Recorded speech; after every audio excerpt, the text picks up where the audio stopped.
Are you guys ready to make the first beef stew of the season? I think it's time we did that. Now, so let's get started. This is my heavy Dutch oven. I have some stew meat, and I normally buy a chuck roast and cut it up myself, but have you priced beef lately? It's ridiculous. So the stew meat that I found was already cut up and it was on sale. So hang on, let me look at the package and see how much this is. Okay, I meant to do that before I started. It's just a little under 2 pounds. So we're gonna put it in our Dutch oven. Now you can dredge your stew meat in flour and brown it in the flour and all that, and that's wonderful, but we're going to do it lazy today.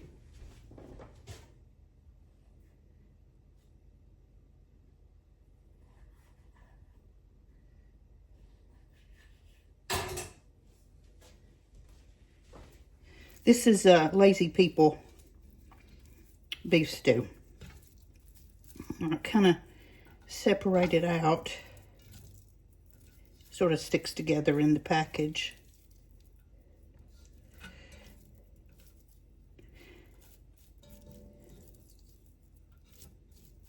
Yeah, I much prefer to buy a chuck roast and cut it myself, but I just don't see spending $30 on a chuck roast to cut it up like that. No, just can't do it. All right, let me wash my hands.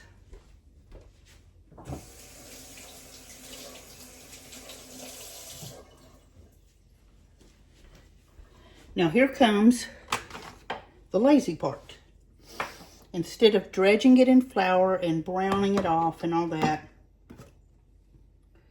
we're just going to sprinkle some flour over it. Not a lot. Okay.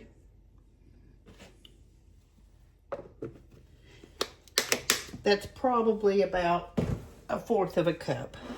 All right, we're going to put a good pinch of salt and some coarse ground black pepper or regular black pepper, whichever you prefer.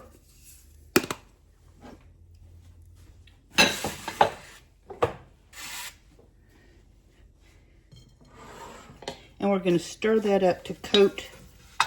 We want to coat our beef in the flour, pepper, salt mixture.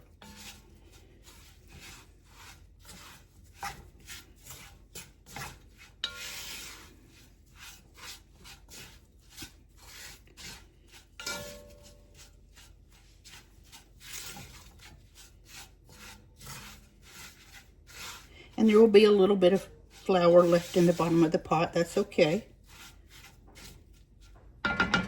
Now, I have washed and peeled 4 russet potatoes.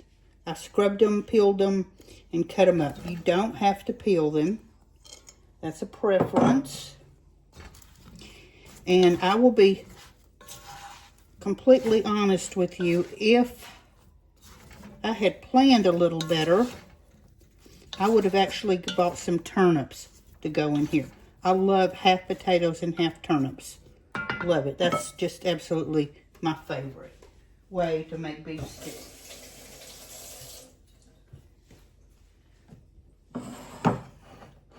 Okay, now we're going to add in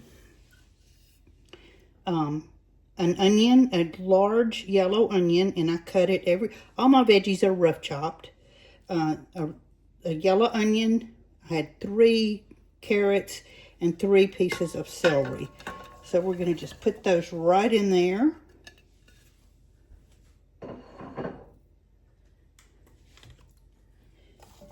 Give those a stir. Doesn't have to be perfect. And we're going to put in a box of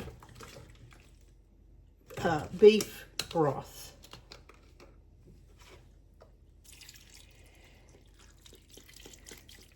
I think I'm going to need the whole carton, but we'll see. probably will, and then some water too.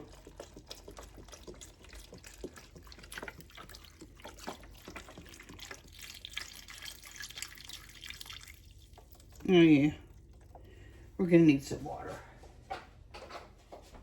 All right, give that a mix. And in the meantime, I need to turn my eye on.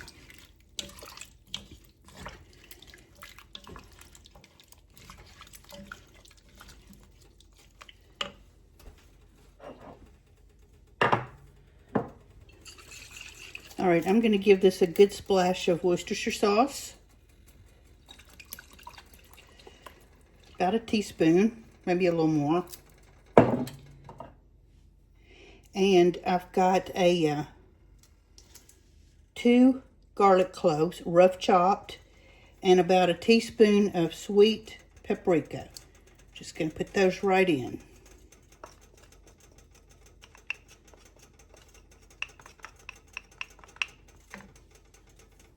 But if you like turnips at all, definitely try turnips in your beef stew or your pot roast too. Just half potatoes and half turnips, or you could actually do all turnips.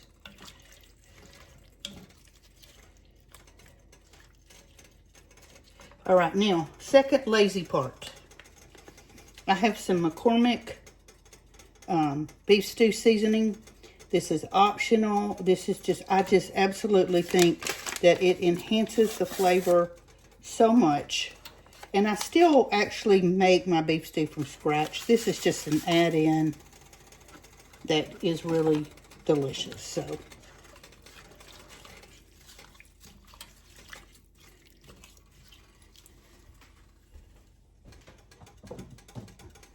and since we're going to have to add some water, let's do a little bit more beef broth. I'm sorry, beef bouillon. And let me get some water.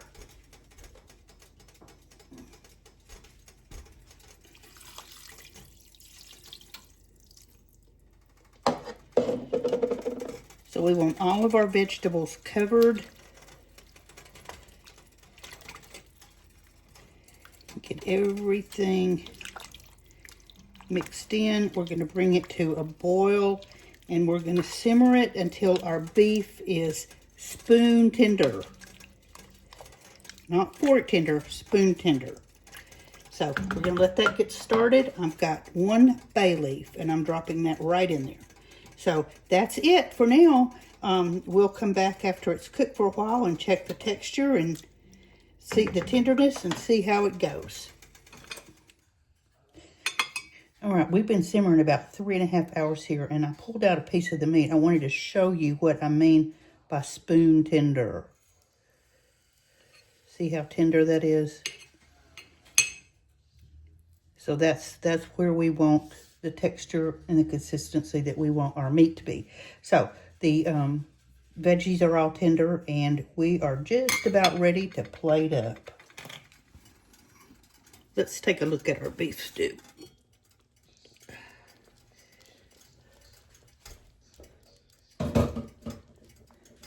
That is exactly what you want. It's been at this level of simmer all afternoon. It's thickened.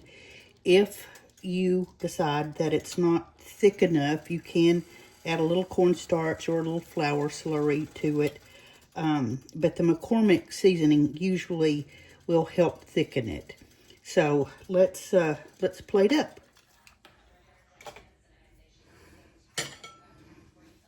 Okay, here you go. It smells so good. Let's go in for a bite. And a piece of the carrot and a piece of the beef.